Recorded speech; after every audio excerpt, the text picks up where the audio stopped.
ફાગણની પૂર્ણિમાની રાત અગ્નિ પ્રગટે છે, પરંતુ આ માત્ર લાકડાનું દહન નથી. આ છે અહંકારનો અંત, આ છે ભક્તિનો વિજય, આ છે સત્યનો અસત્ય પર વિજય. એક એવો સમય જ્યારે આખું બ્રહ્માંડ આપણને એક સંદેશો આપે છે, જે શ્રદ્ધા અડંગ હોય તો અગ્નિ પણ કંઈ બગાડી શકતું નથી. 24 ફેબ્રુઆરીથી શરૂ થતા હોળાષ્ટકના આ પવિત્ર દિવસો અને 2026ના હોલિકા દહન અને ધૂળેટી સાથે જોડાયેલા રહસ્યો, શાસ્ત્રો, વૈજ્ઞાનિક કારણો અને પૌરાણિક કથાઓ. ચાલો આજે જાણીએ આ દિવ્ય પર્વનો સાચો અર્થ. ફાગણ મહિનાના શુક્લ પક્ષના અષ્ટમી તિથિથી પૂર્ણિમા સુધીના 8 દિવસોને સનાતન પરંપરામાં હોળાષ્ટક કહેવામાં આવે છે. ધાર્મિક માન્યતા અનુસાર આ સમય અત્યંત સંવેદનશીલ માનવામાં આવે છે. તેથી આ દિવસોમાં લગ્ન, ગૃહ પ્રવેશ, સગાઈ, નામકરણ વિધિ વગેરે જેવા શુભ અને શુભ કાર્યો કરવામાં આવતા નથી. ચાલો જાણીએ હોલિકા દહન કયા દિવસે યોજાશે.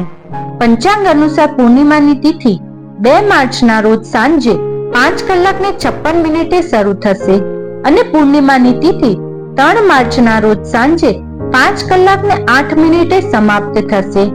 આવી સ્થિતિમાં 2 માર્ચના રોજ હોલિકા દહનનો તહેવાર ઉજવવામાં આવશે. શાસ્ત્રો અનુસાર વિધાન છે કે જે દિવસે પ્રદોષ ગાળામાં પૂર્ણિમાની તિથિ આવે છે તે દિવસે હોલિકા દહન કરવામાં આવશે. ચાલો હવે જાણીએ ધૂળેટી ક્યારે ઉજવાશે. પંચાંગ અનુસાર ચંદ્રગ્રહણ 3 માર્ચની સાંજે થાય છે. જ્યોતિષ શાસ્ત્ર અનુસાર સૂતક સમયગાળો ગ્રહણના લગભગ 9 કલાક પહેલા શરૂ થઈ જાય છે.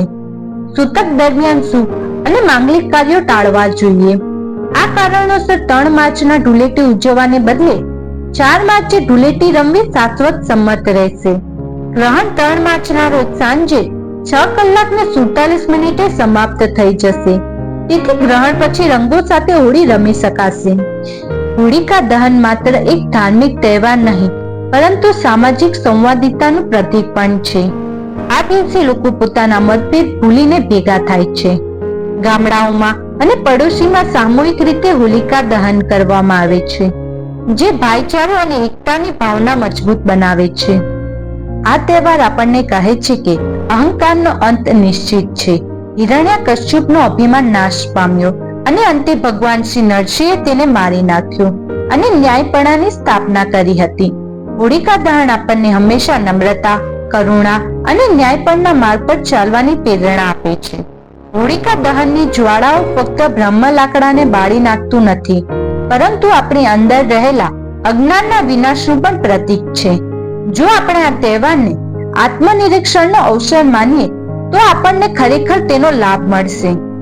હોલિકા દહન એ ભારતીય સંસ્કૃતિનો એક દિવ્ય ઉત્સવ છે, જે આપણને સંદેશો આપે છે કે ન્યાયનો વિજય નિશ્ચિત છે અને ભગવાન હંમેશા ભક્તોનું રક્ષણ કરે છે.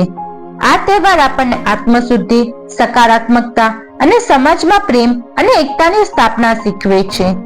આ ફાગણ પૂર્ણિમાએ ચાલો આપણે આપણા જીવનની નકારાત્મકતાને હોલિકાની અગ્નિમાં સમર્પિત કરીએ અને આપણા હૃદયમાં પ્રહલાદની ભક્તિને સ્વીકારીએ. ચાલો હવે જાણીએ હોળી પર્વ સાથે જોડાયેલા વૈજ્ઞાનિક તથ્ય. હોળીનો તહેવાર વર્ષમાં એવો સમય આવે છે જ્યારે વાતાવરણમાં પલટો થવાને કારણે લોકો આળસુ બની ગયા છે. ઠંડીમાંથી ગરમીના વાતાવરણ થવાને કારણે શરીરમાં થોડો થાક અને સુસ્તીનો અનુભવ થવો એ તે કુદરતી છે. શરીરમાંથી આ સુસ્તીને ભગાડવા માટે જ લોકો ફાગણના આ ઋતુને જોરશોરોથી હોળી પર્વ ઉજવે છે. આથી હોલિકા દહનની પરંપરા સાથે જોડાયેલા તથ્યની વાત કરીએ તો શરદ ઋતુની સમાપ્તિ અને વસંત ઋતુનો આગામી સમય પર્યાવરણ અને શરીરમાં બેક્ટેરિયાની વૃદ્ધિમાં વધારો કરે છે. પરંતુ હોલિકા દહનથી લગભગ 145 ડિગ્રી ફેરનહીટ સુધીનું તાપમાન વધે છે. આથી પરંપરા અનુસાર જ્યારે લોકો હોળીની પરિક્રમા કરે છે ત્યારે હોળીમાંથી નીકળેલી ગરમીની શરીર અને આસપાસના પર્યાવરણમાં રહેલા બેક્ટેરિયાનો નાશ કરી દે છે. આ પ્રકારે તે શરીર તથા પર્યાવરણને સ્વચ્છ કરે છે. તેમજ દક્ષિણ ભારતમાં હોળી ઓલવાઈ ગયા પછી તેની રાખને વિભૂતિ તરીકે પોતાના માથા પર લગાવે છે અને સારા સ્વાસ્થ્ય માટે તેઓ ચંદન તથા આંબા પરના મોરને મિક્સ કરીને સેવન કરે છે. તેમજ હોળી બાદ લોકો પોતાના ઘરમાં સાફ સફાઈ કરે છે. જેનાથી ધૂળ, મચ્છરો અને અન્ય કીટાણુઓ દૂર થાય છે. ચાલો હવે જાણીએ હોળાષ્ટકનું ધાર્મિક મહત્વ. આત્મચિંતન, ધ્યાન અને ભક્તિનો સમય માનવામાં આવે છે. આ 8 દિવસો દરમિયાન વ્યક્તિની ઇન્દ્રિયોના સુખો અને શુભ પ્રવૃત્તિથી દૂર રહીને તેમના મન અને ઇન્દ્રિયો પર નિયંત્રણ રાખવા માટે પ્રોત્સાહિત કરવામાં આવે છે. ભક્ત પ્રહલાદની અતૂટ શ્રદ્ધા અને કામદેવને બળવાની ઘટના બંને સંદેશો આપે છે કે સાચી ભક્તિ અને આત્મનિયંત્રણથી સૌથી મોટી મુશ્કેલી પરિસ્થિતિ પણ દૂર રહી શકાય છે. 24 ફેબ્રુઆરીથી 3 માર્ચ સુધી ચાલનારો હોળાષ્ટક ફક્ત નિષેધનો સમય નથી, પરંતુ આત્મનિયંત્રણ, શુદ્ધિકરણ અને આત્મનિયંત્રણ વિકાસનો અવસર છે. આ સમયગાળો આપણને યાદ અપાવે છે કે મન અને ભાવનાની શુદ્ધિ બ્રહ્મ ઉજવણી કરતા વધુ મહત્વપૂર્ણ છે. 2026માં હોળાષ્ટક 24 ફેબ્રુઆરીથી શરૂ થયો છે અને 3 માર્ચ 2026ના રોજ હોલિકા દહન સાથે સમાપ્ત થશે. હોળાષ્ટક સાથે 2 મુખ્ય પૌરાણિક કથા સંકળાયેલી છે. ભક્ત પ્રહલાદની અતૂટ ભક્તિ અને કામદેવનું દહન. બંને કથામાં ભક્તિ, તપસ્યા, સંયમ અને આત્મનિયંત્રણનો ગ્રહણનો સંદેશો છે. ચાલો જાણીએ ભક્ત પ્રહલાદની વાર્તા. શ્રીમદ ભાગવતના 7મા સંસ્કંદમાં હિરણ્યકશ્યપની કથા આવે છે. તેણે ઉગ્ર તપ કરીને બ્રહ્મા પાસેથી અજર અમર થઈ શકે, એક છત્ર રાજ કરી શકાય એવું વરદાન માંગ્યું હતું. બ્રહ્માએ વરદાન આપતી વખતે તેને અસુર શ્રેષ્ઠાનું સંબોધન કર્યું હતું. અસુર એટલે હલકો નીચ માણસ, દૈત્ય, દાનવ કે રાક્ષસ. વરદાન મેળવીને તેને દિશાઓ, ત્રણેય લોક, દેવો, દૈત્યો, ગાંધર્વો, પ્રેત, ભૂપતિ અને લોકપાલોનું સ્થાપન પડાવી લીધું હતું. તેઓ આ અત્યાચારોથી સો ત્રાસી ગયા હતા. ત્યારે બ્રહ્માએ આશ્વાસન આપ્યું હતું, આ અસુરની દુષ્ટતાને હું પહેલેથી જાણું છું. ગભરાશો નહીં, થોડી રાહ જુઓ, હું તેને ખતમ કરી દઈશ. હિરણ્યકશ્યપને 3 પુત્ર હતા. ચોથા સૌથી નાના પુત્ર તરીકે પ્રહલાદનો જન્મ થયો. આવા નાસ્તિક અસુરની ઘરે આસ્તિકનો જન્મ થાય ખરો? પણ થયો. જો કે જન્મથી કોઈ પણ આસ્તિક કે નાસ્તિક નથી હોતું. સીધો આસ્તિક તરીકે કોઈ જન્મ નથી લેતું. આસ્તિકના શિખરે પહોંચવા નાસ્તિકના પગથિયા ધીરે ધીરે ચડવા પડે છે. ઈશ્વર વિશે જાણવાની ભૂખ જાગે, થોડી શ્રદ્ધા જાગે, થોડી શંકા થાય, મૂંઝવણ અનુભવાય, મનમાં રહસ્યો ઘેરાઈ જાય. આવી મનસ્થિતિ જીવને તાલાવેલી જાગે ત્યારે માણસ આસ્તિક બને છે. દૈત્યોના ગુરુ શુક્રાચાર્યને 2 પુત્ર હતા, સ્કંદ અને અમર્ક. એ બંને દૈત્ય બાળકો સાથે પ્રહલાદને ભણાવતા. પ્રહલાદને આસુરી જ્ઞાન પહોંચતું ન હતું. તેમનું ધ્યાન શ્રીહરિમાં જ રહેતું હતું. તે પડે પડે ભગવાન વિષ્ણુનું રટણ કરતા. સ્કંદ અને અમુક પ્રહલાદની આવી આસ્તિક રીતિભાવથી કંટાળી ગયા હતા. તેમણે હિરણ્યકશ્યપને વાત કરી. હિરણ્યકશ્યપે પુત્રને ખોળામાં બેસાડીને વહાલ કરતા કરતા સમજાવ્યો, પણ પ્રહલાદે એવી દલાલો કરી કે પિતા સમસમી ગયા. તેને થયું, આ શું, મારા ઘરમાં, એક અસુરના ઘરમાં જ કઠોર વિરોધી વિષ્ણુ ભક્ત ક્યાંથી પેદા થઈ ગયો? જો કે આવું બને છે. નાસ્તિકના ગર્ભમાંથી જ આસ્તિક પેદા થાય છે. પિતા પોતાના જ અંશથી શેર ખાઈ ગયો. આમાં નાના બાળકથી વળી શું ગભરાવાનું? જો કે તેની ગભરામણ પુત્ર પ્રહલાદની ન હતી, પ્રહલાદમાં દેખાતી આસ્થાની હતી. ખોટા માણસની વચ્ચે સાચો માણસ આવી જાય તો ખોટો ડરે છે. અસત્યની સામે સત્ય આવીને ઊભું રહે તો અસત્યની હાર થાય છે. હિરણ્યાક્ષુરને પોતાના એક ચક્રી શાસન ડગમગતું લાગ્યું. ત્યારે તેણે પ્રહલાદને ખતમ કરવાના પેતરા શરૂ કર્યા. વિચારવા જેવું છે, નાસ્તિકને પોતાનું અસ્તિત્વ ભૂસાતું લાગ્યું ત્યારે તે લોહીના સંબંધની ગરિમા પણ ભૂલી જાય છે. ત્રિશૂળના ઘા કર્યા, હાથીના પગ નીચે કચડાવ્યો, ઝેરી સાપનો દંશ લીધો, ઝેર પીવડાવ્યો, ઊંચા પર્વતની ટોચ પરથી ખીણમાં ગબડાવ્યો. બહેન હોલિકાના ખોળામાં બેસાડીને રાગ કરવાના પ્રયત્નો કર્યા, પણ વિષ્ણુ ભક્ત પ્રહલાદની ઊની આંચ ના આવી. જ્યારે ધાર્મિક વ્યક્તિ મનથી સંપૂર્ણ સમર્પિત હોય છે ત્યારે દુનિયાની કોઈ તાકાત તેને મારી શકતી નથી. મીરાને પણ ઝેર આપવામાં આવ્યું હતું, પણ કહેવાય છે કે નિર્બળનું બળ રામ હોય છે. નિર્બળ દેખાતા ભક્તમાં જે શક્તિ દેખાય છે તે તેની નહીં, ઈશ્વરની હોય છે.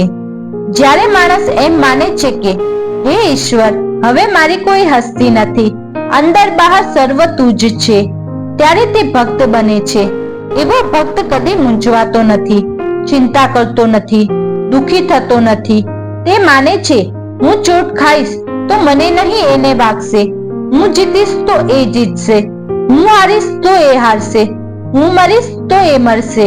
ભક્ત પછી સંસારી રહેતો નથી, પરમાત્મા સાથે તકદાર થઈ જાય છે. આત્મા અને પરમાત્મા વચ્ચે બધું જ હરી જાય છે. જરાય અંતર રહેતું નથી, ના કોઈ ખ્વાહિશ, ના કોઈ વાસના, બસ હરિનું નામ. હિરણ્યકશ્યપ અને પ્રહલાદ આપણા અંતરમાં ઊંડી ભાવનાનું પ્રતીક છે. ઇન્દ્રિયાણીની ઈચ્છાની હક કરે ત્યારે સમજવાનું કે હિરણ્યકશ્યપ છે. શ્રદ્ધા અને આસ્થા જાગે ત્યારે સમજવું કે પ્રહલાદ હાજર છે. આંતરખોજ કરનાર જાણે છે કે દેવવૃત્તિ અને દૈત્યવૃત્તિ સામે આવે ત્યારે જ જે જીતે તે તરફનું વલણ માણસ આસ્તિક છે કે નાસ્તિક એની જાણ કરે છે.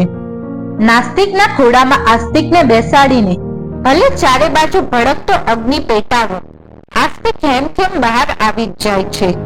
હોળી એટલે નાસ્તિક સામે આસ્તિકનો વિજય. આ ધરાણના જ હોળીના દિવસે રંગીન ઉત્સવમાં ફેરવી દે છે. હોળીનો દિવસ એટલે અબીલ, ગુલાલ, રંગ, મસ્તી, હાસ્ય, ઉત્સાહ અને આનંદનો દિવસ. ચાલો હવે જાણીએ કામદેવને બાળવાની વાર્તા. હોળાષ્ટક સાથે સંકળાયેલી બીજી એક વાર્તા છે. ભગવાન શિવ અને કામદેવ સાથે સંબંધિત છે. પૌરાણિક માન્યતા અનુસાર માતા સતીના મૃત્યુ પછી ભગવાન શિવ ઊંડા ધ્યાનમાં ગયા હતા. તે સમયે રાક્ષસ તારકાસુરનો અત્યાચાર વધી ગયો હતો. દેવતાઓ જાણતા હતા કે તેનો વધ ફક્ત શિવના પુત્ર દ્વારા થઈ શકશે. દેવતાઓની વિનંતી પર કામદેવે પોતાના પુણ્ય બાળોથી ભગવાન શિવના ધ્યાનને ખલેલ પહોંચાડવાનો પ્રયત્ન કર્યો. શિવનું ધ્યાનમાં ખલેલ પહોંચતા તેમણે ગુસ્સામાં પોતાનું ત્રીજું નેત્ર ખોલી નાખ્યું. કામદેવે જ્વાળાઓમાં ભસ્મ થઈ ગયા. કામદેવની પત્ની રતિના વિલાપ સાંભળીને શિવ પ્રસન્ન થયા અને તેને અનંગમાં પુનર્જીવિત કર્યા, જે એક સૂક્ષ્મ સ્વરૂપ છે. આ વાર્તા તપસ્યા, સંયમ અને આત્મનિયંત્રણની શક્તિ દર્શાવે છે. ચાલો હવે જાણીએ હોલિકાની પૂજા વિધિ. સૌ પહેલા હોલિકા પૂજન માટે પૂર્વ કે ઉત્તર દિશા તરફ આપનું મુખ કરીને બેસવું જોઈએ. આપની આસપાસ પાણીનો છંટકાવ કરો. પૂજાનો પ્રારંભ કરતા પહેલા પોતાનું નામ, પિતાનું નામ અને ગોત્રનું નામ લઈને અક્ષત લઈને શ્રી ગણેશાયનું સ્મરણ કરીને આ અક્ષતને હોળી પર અર્પણ કરી દો. નૃસિંહ ભગવાનનું નામ સ્મરણ કરતા કરતા કંકુ ચોખાથી હોળીની પૂજા કરો. ત્યારબાદ 5 કે 7 પ્રકારના ધાન્યને હોળીમાં અર્પણ કરો. સભ્યોના મસ્તક પરથી નારિયેળ ઉતારીને હોળીમાં પધરાવવું. માન્યતા અનુસાર આ રીતે નારિયેળ પધરાવવાથી પરિવારજનોના સઘળા દુઃખ દૂર થાય છે. પૂજન બાદ હોળીને જળ અર્પણ કરતા કરતા તેની પ્રદક્ષિણા કરવી જોઈએ. હોળીની 3 કે 7 પ્રદક્ષિણા કરવાથી સવિશેષ લાભની પ્રાપ્તિની માન્યતા છે. પ્રદક્ષિણા પૂર્ણ થયા બાદ 2 હાથ જોડીને પ્રાર્થના કરો કે અમારું આવનારું વર્ષ સકારાત્મક ઉર્જા અને શુભ તત્વથી પરિપૂર્ણ રહે. હોલિકા દહન સમયે હાજર રહેલા દરેકને કંકુ તિલક કરીને શુભકામનાઓ આપો. હોલિકા દહનની પૂજા કરતી વખતે કેટલીક ખાસ સાવચેતીનું ધ્યાન રાખવું તમારા માટે શુભ રહેશે. પૂજા દરમિયાન કોઈના પ્રત્યે ઈર્ષ્યા કે ગુસ્સાની લાગણી ન રાખવી જોઈએ, કારણ કે આ તહેવાર પ્રેમ અને ક્ષમાનું પ્રતીક છે. હંમેશા ખુલ્લા પગે અને શુદ્ધ મનથી અગ્નિની પરિક્રમા કરો. પરિક્રમા દરમિયાન પાણી એવી રીતે અર્પણ કરવાનું યાદ રાખો કે અગ્નિ સંપૂર્ણપણે ઓલવાઈ ન જાય, કારણ કે સળગતી અગ્નિને શુભ સંકેત માનવામાં આવે છે. આ તહેવારને સંયમથી ઉજવવાથી અને માંસાહારી ખોરાકનો ત્યાગ કરવાથી તમારા પરિવારમાં શાંતિ અને સુમેળ વધે છે. આ સરળ નિયમોનું પાલન કરવાથી માત્ર સરળ પૂજા સુનિશ્ચિત થતી નથી, પણ ભગવાનમાં તમારી શ્રદ્ધા પણ વધે છે. હોલિકા દહનની જ્વાળાઓ આપણને એક મહત્વપૂર્ણ સંદેશો આપે છે કે અહંકાર કેટલો પણ મોટો કેમ ના હોય, અંતે તેનો નાશ નિશ્ચિત છે. અને સાચી ભક્તિ અને સત્ય હંમેશા જ વિજય થાય છે. આ હોળી પર ચાલો માત્ર હોળી જ ન ઉજવીએ, પણ આપણા અંદરના અહંકાર, નકારાત્મકતા અને દુર્ગુણોને અગ્નિમાં સમર્પિત કરીએ અને પ્રહલાદ જેવા અડંગ શ્રદ્ધા, પ્રેમ અને સકારાત્મકતા સાથે એક નવી શરૂઆત કરીએ. મિત્રો, તમને આ માહિતી ઉપયોગી લાગી હોય તો વિડીયોને લાઈક કરો, તમારા સ્નેહીજનો સાથે શેર કરો અને સબસ્ક્રાઇબ કરવાનું ભૂલશો નહીં.